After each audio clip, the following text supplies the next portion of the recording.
Mike Bond of MMA Junkie and USA Today here with UFC Fight Night 77's Chas Skelly. Chas, it's been a little bit of a break for you. Going back to February for your last fight, I mean, anything must seem like a long break after what you did, that quick turnaround. But what's it like kind of sitting on the sidelines for a bit longer than usual? Oh, okay. Yeah, I mean, I don't like to sit on the sidelines that long. I like to stay active, but every time you get a break like that, I mean, if you can sharpen your skills and just work a lot of technique, keep your body healthy, I mean, it's never a bad thing. So, I like to stay active. I like to keep my weight down and stay in shape. But if you get the opportunity to just work the things that you need to improve, then, that's a good thing. So just take the positive out of it as opposed to the negative. Yeah, and I mean, you're going to hold that record possibly forever of, the quickest turnaround in UFC history and getting the wins. What did that do just for, your profile and kind of getting yourself out there to the UFC fans? Because there's so many fighters on this roster, and, something like that can immediately kind of connect you to people and get them to realize you. Is that kind of something you noticed after you made that quick turnaround? Yeah, I think I definitely think it got my name out there a little bit more. Had people realize that I'm here and I'm willing to fight, even on short notice and things of that nature. But as much as it did for my profile, it did the same thing for my bank account. So I can't complain too much, Yeah, definitely. And is that something? I mean, I'm sure you'll kind of remember that experience forever. But now in hindsight, it happened a little while ago. How difficult was doing that 2 UFC fights so close together? I feel like the only difficult part about it was just the 2 weight cuts being so close together. I'm pretty big, 145, so I get down there pretty far. I felt pretty exhausted going into even before the second fight. I stopped my warm up short because I was already getting tired and stuff. So I knew it was going to be a long fight. When in the locker room, I knew it was going to be a grinding.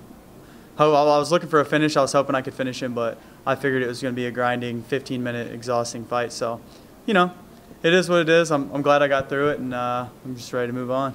Yeah, definitely. And in the Soriano fight, I believe you set the featherweight record for most submission attempts ever in a fight. Obviously, you didn't get to put him away with that, but does that record mean anything to you? I mean, it seems like you're putting yourself in the books a little bit here.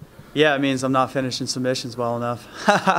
No, I mean, when I was looking to hit those chokes and things of that nature, my arms were just so gassed out.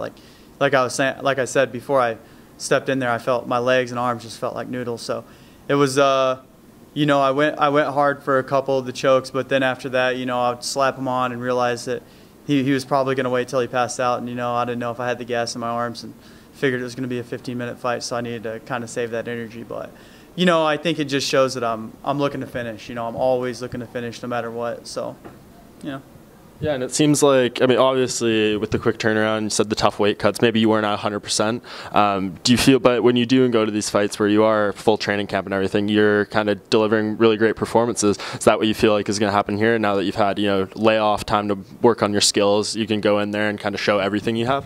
Yeah, absolutely. This will be the first full fight camp I've had in the UFC.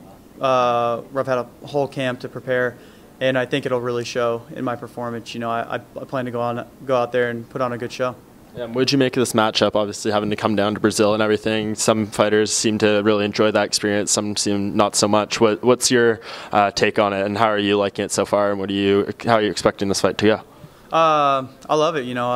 Fighting in Brazil has always been a kind of a bucket list thing of mine, so I look forward to it, and I'm having a good time being here. I'm going to stay an extra week after the fights, party a little bit here in Brazil. But as far as, being here, I think I look forward to the animosity of the crowd. I think these guys are passionate about their fighters, so I look forward to going out there, getting booed, and silencing the crowd. That's what I live for. Yeah, absolutely. And where do you feel you fit into this featherweight division? Obviously, next month is a huge month for the weight class with the title fight, and then Mendes and Faber, and got Max Holloway and Stevens fighting. How far away do you think you are from that joining that kind of group of names and being able to compete against those guys? I don't know. I don't really look at things like that too often. I kind of feel like I'm making my way up, and I just got to keep racking up wins and working my way up the rankings. I would like to be fighting bigger names and guys that maybe are ranked higher, but to me, it'll come in time. It'll come when the time is right. I'll be up there. Yeah, and do you feel like this one could be kind of a bridge to those opportunities? Because 4 in a row, not easy to do in the UFC. Do you think that's kind of speaks for itself that you deserve, you know, those bigger names? Yeah, I think getting a win's big for me here, but I think getting a win in impressive fashion is much bigger. You know, if I go out there and put this guy to sleep early, you know, I think that'll say a lot for myself. If I go out there and it's a 15-minute boring fight, you know, I might be in the same spot that I'm in. So I want to go out there and perform well.